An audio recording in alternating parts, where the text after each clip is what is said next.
అది మీరు ఈ మధ్య రీసెంట్గా హీరో శివాజీకి సంబంధించిన వ్యాఖ్యలు చూస్తుంటారు. ఒక సినిమాలో ఆయన మాట్లాడడం జరిగింది హీరోయిన్లకు సంబంధించి.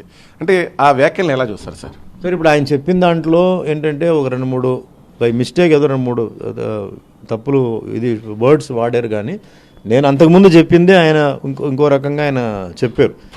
సో డ్రెస్సింగ్ విషయం వచ్చినప్పుడు ఇది ఇందాక కూడా మీకు చెప్పాను సార్. బాంబే డ్రెస్సింగ్ వేరే సార్, మహిళలది అది వేరే. అది మోర్ నా వెస్టర్న్ బాలీవుడ్ లేకపోతే వెస్టర్న్ కల్చర్ చెప్పొచ్చు. మనం కేరళ టైప్, కేరళ ఇప్పుడు ఉదాహరణ టెంపుల్స్ తీసుకోండి సార్. నేను మాట్లాడేది ఏంటంటే మహిళలకి కొంచెం డ్రెస్సింగ్ మన ఇన్కన్వీనియన్స్ ఉంటుంది, కన్వీనియన్స్ ఉంటుంది.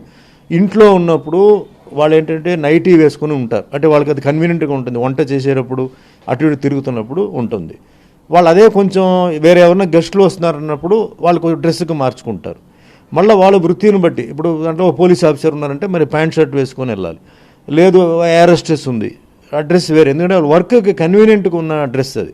సో మీకు కిచెన్లో ఉన్న డ్రెస్ వేరే, ఇంట్లో ఉన్న డ్రెస్ వేరే, బయటకు వస్తున్నప్పుడు డ్రెస్ వేరే. అదంతా ఓకే, అదంతా మీరు చేసుకోండి. కానీ డ్రెస్సింగ్ చేసేటప్పుడు నేను ఏమంటానంటే మీ వంశం, మీ కల్చరు, మీరు మీ హిందూ ధర్మాన్ని మీరు కొంచెం మైండ్లో పెట్టుకొని మీరు బయటికి డ్రెస్ చేసుకుని రండి.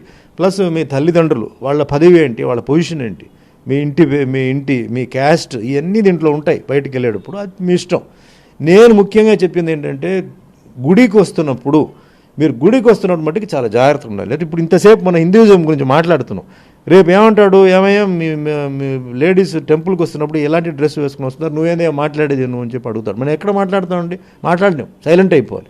నేను అనేది ఏంటంటే టెంపుల్కి వస్తున్నప్పుడు మీరు కోటీశ్వరులు ఉండొచ్చు, కానీ మీరు చాలా కాస్ట్లీ సారీలు వేసుకొని నగలు వేసుకొని అవన్నీ మీరు వచ్చేటప్పుడు పాపం పేదవాళ్ళు ఉంటారు, వాళ్ళుతో కష్టపడి ఉంటారు. వాళ్ళకి దేవుడా నేను భక్తుడు కదా, మరి నా భార్య ఎందుకు ఇలా ఉంది, నా భార్య ఎందుకు ఇట్లా ఎప్పుడు చేస్తాను, నా కూతురికి ఎప్పుడు ఇలా నేను డ్రెస్ చేయగలుగుతాను, ఏ పాపం బాధపడతాడు.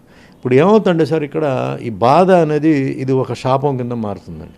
ఈ బాధ అనేది అది ఒక పాపం కింద మారుతుంది. అది మనకు తెలియకుండానే. నేను జనరల్గా చెప్తాను, ఇప్పుడు నేనున్నాను పొజిషన్లో, నా కింద వాడిని నేను తిట్టాను అనుకోండి, వాడు మళ్ళీ నన్ను తిట్టలేడు, కానీ మనసులో వాడు అనుకుంటాడు. అది ఆటోమేటిక్గా అది నాకు శాపం కింద, పాపం కింద మారుతుంది. సో తెలిసి తప్పు చేసినప్పుడు దానికి క్షమాపణ లేదు, తెలియకుండా జరిగినప్పుడు దానికి ఉంటాయి. దానికి కూడా లిమిటేషన్ ఉంటాయి. ఒకసారి ఉంటాయి, 2 సార్లు 3 సార్లు ఉంటాయి. సో నా రిక్వెస్ట్ ఏంటంటే ప్యాటర్న్ ఆఫ్ డ్రెస్సింగ్, ఇప్పుడు కేరళ తీసుకున్నారనుకోండి, నాకు తెలిసిన వరకు సౌత్లో, నార్త్ నాకు తెలియదు, కేరళ బెస్ట్ అండి. లేడీస్ అనేది ఏంటంటే సారీ, లేకపోతే ఈ మధ్య చూరిదార్ వేసుకుంటారు, లేకపోతే హాఫ్ సారీ వేసుకుంటారు. వాళ్ళు మేకప్ ఏం ఉండదు, మామూలుగా ఏదో ఐబ్రో వేసుకుంటారు, వస్తారు. మగవాళ్ళు పంచి షర్ట్ లేదా పంచి పైన కండ వేసుకుంటారు. ఇది ది బెస్ట్ సార్. మన హిందూ అంటే అది చూసినప్పుడే మనకు ఒక భక్తి వస్తుంది సార్. ఇక్కడ మెయిన్గా నేను చెప్పేది ఏంటంటే టెంపుల్కి వెళ్తున్నప్పుడు మనకి ఆ మైండ్ డివేట్ అవ్వకూడదు, ఆ భక్తి రావాలి. ఆ భక్తి రావాలంటే అందరూ ఒకటే టైప్లో ఉంటే మనకి డైవర్షన్ రాదు.